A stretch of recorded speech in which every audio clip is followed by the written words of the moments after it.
ঘাটে। আর আমি তোকে তোর বাড়িতে গিয়ে খুঁজে এলাম। তোকে খুব দরকারি একটা কথা বলার ছিল রে জবা। কি রে শিমুল, কি হয়েছে তোর?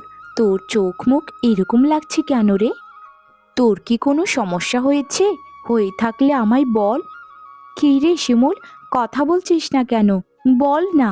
আমি তোর একমাত্র বন্ধু। আমায় যদি না বলিস তো কাকে বলবি বল। আর কি হয়েছে জানিস জবা? বাবা মামার বিয়ে ঠিক করেছে। আমি কত করে না করেছিলাম যে আমি পড়াশোনা করব, আমি এখন বিয়ে করতে পারবো না। কিন্তু মা বাবা তো আমার কোনো কথাই শুনছে না রে।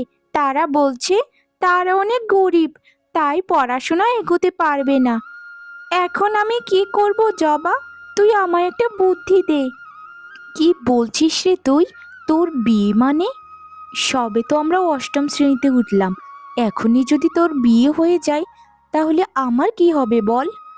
তুই পড়াশোনাটা চালিয়ে যাচ্ছিলি বলে বাবাও তো আমাকে পড়াচ্ছিল, এখন আমার কি হবে? আর তুই না বলেছিলিস তুই অনেক দূর পর্যন্ত পড়াশোনা করবি? তোর বাবা মাকে বোঝাতে পারলি না বল? জবা, তুই তো জানিসই আমাদের সংসারের অবস্থাটা। আমার দ্বারা আর পড়াশোনা হবে না রে জবা। আগামীকালকে আমায় দেখতে আসবে, তোর সাথে আর বোধহয় দেখা হবে না।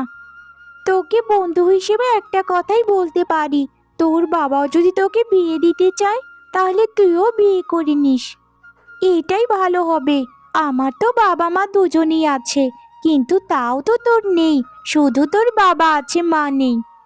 তুই একদম ঠিক কথাই বলেছিস। আমার কপালটা তো তোর থেকেও পোড়া। তুই তো তবু দুঃখের কথা তোর মায়ের কাছে বলতে পারিস, কিন্তু আমি তো কারো কাছেই বলতে পারি না। আচ্ছা যাই হোক, তোর নতুন জীবনের জন্য শুভ কামনা রইল। ঠিক আছে রে জবা, তাহলে আমি বাড়িতে চলে যাই। মা আবার অনেক চিন্তা করবে। এমনিতেই এসেছি, অনেকটা দেরি হয়ে গেল। আচ্ছা শোন, বিয়ের পর যদি বাড়িতে আসিস তাহলে কিন্তু আমার সাথে দেখা করিস।